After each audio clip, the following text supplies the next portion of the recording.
আজ আমাদের পরিবারের জন্য অনেক বড় আর আনন্দের একটা দিন। আপনারা অনেকেই জানেন, বেশ কিছুদিন ধরেই কথা তো হচ্ছিলই, আর আজ আমরা ফাইনালি আমাদের বোনের বিয়ের পাকা কথা বলার জন্য ও শ্বশুর বাড়িতে যাচ্ছি। এখন ঘড়িতে 8:45 বাজে। বাবা বলেছে 15 মিনিটের মধ্যে যদি না নামি তাহলে আমাদেরকে ছেড়েই চলে যাবে। আর আমার পরিস্থিতি এখন এরকম, আমার কোনো পরিস্থিতি নেই। বেরিয়েই স্নান করলো আর অন্য প্রায়, কিন্তু বলা যাচ্ছে না যে সেই নামতে পারবে কিনা, কারণ এখন আমাদের পরে সকালের খাওয়া হয়নি। কোথাও একটা যাওয়ার আগে এই যে মনের মধ্যে একটা তাড়াহুড়ো যে আমি বেরোতে পারবো কি না, সেটা কিন্তু বেশ চাপ সৃষ্টি করে। মনের মধ্যে একটা আনন্দ হচ্ছে ঠিকই, কিন্তু যতক্ষণ না রেডি হয়ে বেরোতে পারছি ততক্ষণ অবধি নার্ভাসনেস কাজ করছে। আজকের পুরো জার্নি, আমাদের আনন্দ আর ওর হবু শ্বশুরবাড়ির প্রথম অভিজ্ঞতা, সব কিছু এই ভিডিওতে আপনাদের সাথে শেয়ার করব।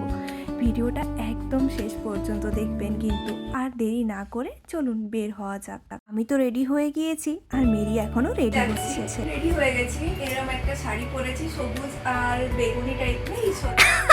বল না সবুজ আর কি। আমি এরকম একটা শাড়ি পরেছি সবুজ আর লাল, আর এই হচ্ছে একটা নেকলেস, কানে চুল, বালা, শাখা পলা। এটা খুব নরমাল। তো চলুন যাওয়া যাক এবারে, বাকিটা রাস্তায় গিয়ে দেখা হচ্ছে। এটা কি? আমার সাথে আছে আমার বোন মেরি, আর একজন তো যেতে পারবে না কারণ টাটা। সবাই এখন গাড়িতে। রাস্তা আজ বেশ ফাঁকাই আছে বলা যায়।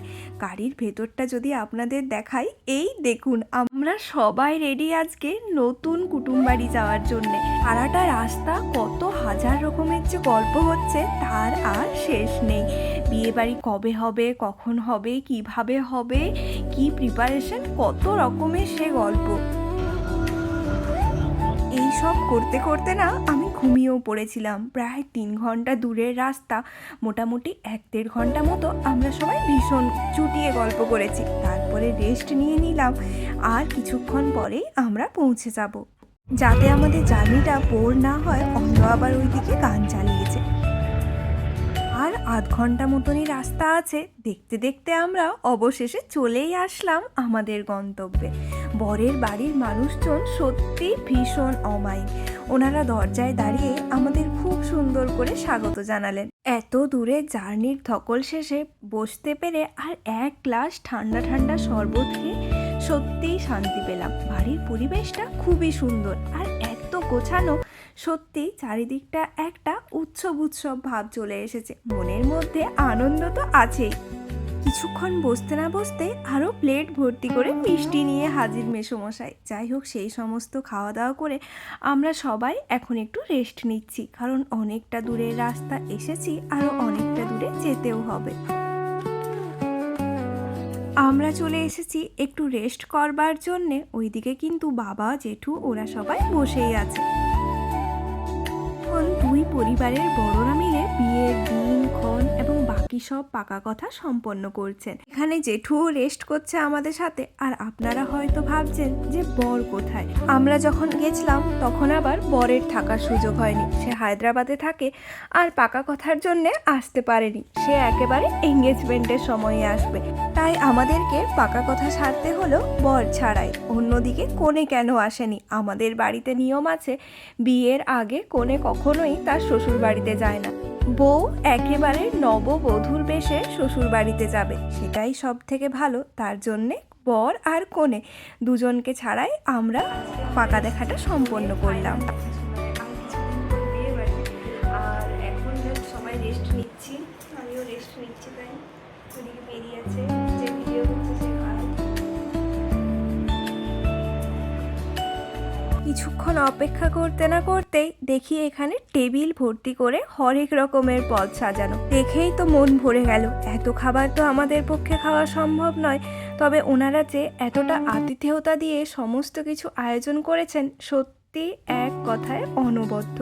চলুন খাওয়া শুরু করা যাক এবারে। আমার সবচেয়ে ফেভারিট ছিল ইলিশ মাছ, যেটা আমি খুব মজা করে খেয়েছি। সব কিছু সুন্দরভাবে শেষ হলো, আর বিদায়ের সময় আর ভিডিও করা হয়নি। আমরা এখন বাড়ির উদ্দেশ্যে রওনা দিয়েছি। হবু শ্বশুর বাড়ির সবাই আমাদের এতটাই আপন করে নিয়েছিলেন যে মনেই হয়নি আমরা প্রথমবার এসেছি। মনটা অনেক হালকা লাগছে এবং খুব আনন্দ হচ্ছে। আপনাদের আজকের এই ভিডিওটা কেমন লাগলো কমেন্ট করে কিন্তু অবশ্যই জানাবেন। আমার বোনের নতুন জীবনের জন্য সবাই মন থেকে আশীর্বাদ দেবেন। ফেরার সময় কারোর মধ্যে আর সেরম এনার্জি দেখছি না, সবাই সারা দিনে ধকলে বেশ টায়ার্ড মনে হচ্ছে। তবে আমাদের আবার একটু কাজ বাকি আছে। আসলে আর কয়েকটা দিন পরেই তো বিয়ে, আর বিয়ের যে কত হাজারো কাজ তার তো কোনো শেষ নেই। পাকা কথা তো শেষ হলো, কিন্তু আমাদের মিশন এখনও শেষ হচ্ছে না, কারণ হাতে আর মাত্র কয়েকটা দিন বাকি। তাই হবু শ্বশুরবাড়ি থেকে ফেরার পথে আমরা সরাসরি চলে এসেছি বিয়ের কার্ড পছন্দ করতে। এখানে এসে তো আমাদের মাথা পুরো ঘুরে যাওয়ার অবস্থা। এত সুন্দর সুন্দর ডিজাইনের কার্ড, কোনটা ছেড়ে কোনটা নেব বুঝতেই পারছি না। পান পাতাটা ভালো লাগছে, ওইটা আমার পান পাতার ডিজাইনটা বেশ নতুন লাগলো। এছাড়াও লাল আর সোনালি রঙের কার্ডগুলোও কিন্তু বেশ রাজকীয় দেখতে। এই ফ্লোরাল ডিজাইনের কার্ডটাও আবার আধুনিক। যার বিয়ে সে থাকলে ভালো হতো, নিজের কার্ড নিজে পছন্দ করে নিত। ও যেহেতু নেই, তাই ওর রিপ্রেজেন্টেটিভ হিসেবে আমরাই আছি। তাই আমাদের ওপরে এই গুরু দায়িত্ব পড়েছে। বাবা যদিও আছে, বাবা আবার এই সমস্ত কাজে বেশ এক্সপার্ট। চলুন দেখি তাহলে শেষ অবধি কোনটা নেওয়া হয়। এখন হয়তো অনেকেই আর কার্ড বানান না, ডিজিটাল কার্ডের মাধ্যমেই নিমন্ত্রণপত্র সেরে ফেলেন।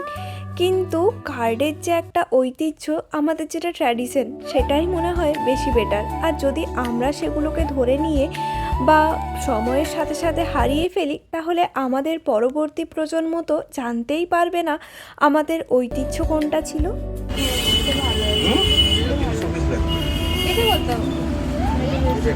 আবার যেহেতু লোকজন অনেক বেশি, তাই আমাদের প্রায় 500 পিস মতো কার্ড লাগবে।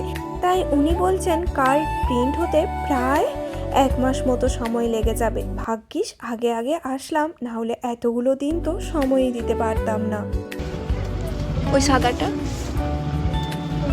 ফাইনালি অনেক খোঁজাখুঁজির পর একটা কার্ড আমাদের সবার পছন্দ হলো এবং আমরা অর্ডারটাও দিয়ে দিলাম। আজকের দিনটা এক কথায় জাস্ট অসাধারণ কাটলো। বোনের পাকা কথাটাও হয়ে গেল, আবার বিয়ের কার্ডের কাজটাও এগিয়ে গেল। এই যে এই কার্ডটা আমরা লাস্টে চুজ করলাম।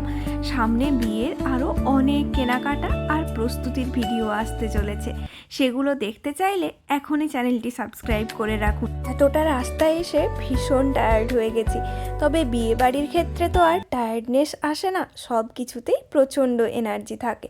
কি বলুন তো, নিজের বিয়ের কথা ভীষণ মনে পড়ে।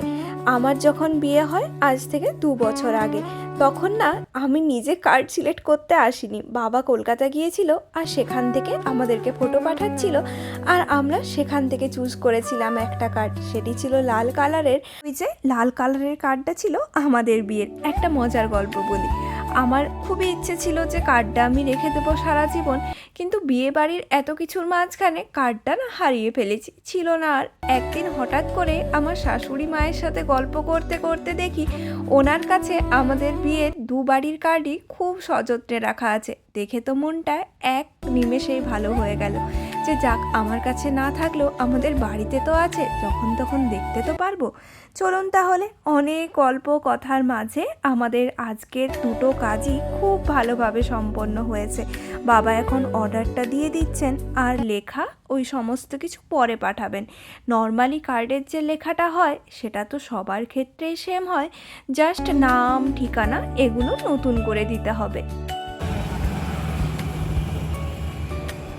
এই দোকানটা ছিল চন্দ্রকোনাতে, আর যদি আপনারা চান এখান থেকে অর্ডার দিতে তাহলে অবশ্যই করতে পারেন। আজকের ভিডিওটা এখানেই শেষ করছি, দেখা হবে পরের নতুন একটি ভিডিওতে। ততক্ষণের জন্য সবাই ভালো থাকবেন, সুস্থ থাকবেন। Thank you, thanks for watching my video. Tata.